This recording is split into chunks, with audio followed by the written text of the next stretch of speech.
now to Afghanistan, where women are staging a defiant protest of the Taliban's ban on them attending university. A group marched through the capital, Kabul. Armed guards are surrounding the universities to stop women from entering. Authorities issued the order on Tuesday, and by the following day, other places of learning, including Islamic religious schools and private tuition colleges in several provinces, were also carrying out the ruling.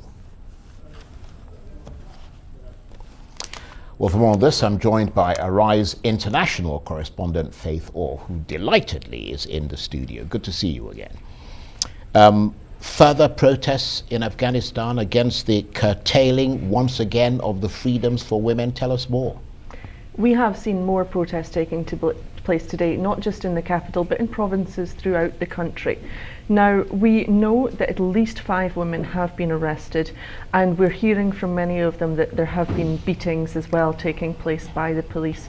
We know that 3 journalists have also been arrested, but these are minimum figures. It's probably more than that, but we can only confirm 5 and 3, but we do expect that there are more people who have been arrested. Now, the Taliban have also been trying to stop journalists from covering what's happening. We know that as a result of this ban, that male students have been walking out of exams, that male professors have been resigning from their posts in protest. Many people fear that this is taking the country back to the time under the first Taliban rule, when women were, all but excluded from society. Rights groups are saying that this is really trying to essentially make women prisoners in their own home because we're changing so many rules. There's already been restrictions, but this is being viewed sort of as the final nail in the coffin. Women have been banned from parks, from gyms, from public baths. At universities, there's already been gender segregated entrances, gender segregated classrooms. Women could only be taught by women professors or by old men, and restricted too in the subjects that they could study. So engineering was off the table, journalism severely restricted. So this has been building up, but women certainly unhappy about this decision. But I mean, it's a bit of a consolation, I suppose, that some men are also involved in the protest. But I wonder whether there's any evidence in the past that the Taliban are swayed in any way by acts of civil disobedience like this.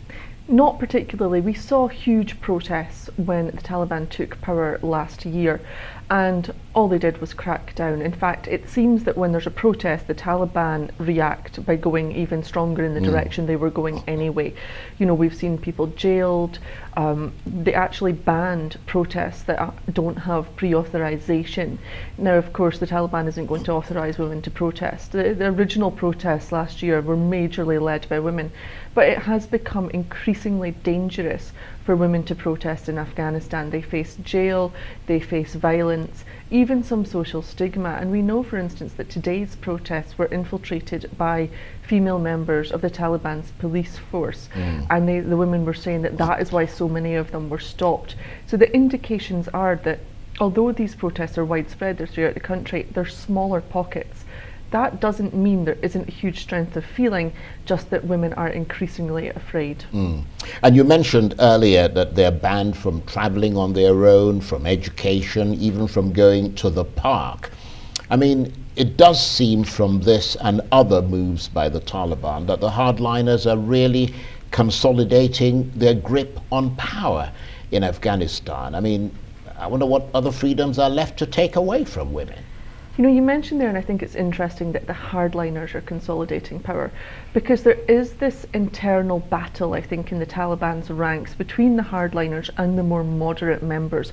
Just 3 months ago, the moderates had something of a victory. Women were allowed to sit university entrance exams, but increasingly the hardliners have been taking more power. We've seen girls banned from secondary education. They are the ones who really want to roll back women's rights.